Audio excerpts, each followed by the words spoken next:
Day 464 of us writing together until I have a job as a TV writer. I want to take a break from the script I've been planning and just kind of get some distance so I can come back fresh. And in the meantime, I'm going to reread my Our Flag Means Death spec.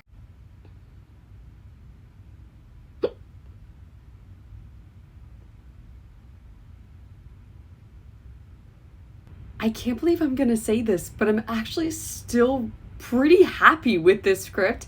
Of course, there are a million typos, but that's what happens when you hit send on a script.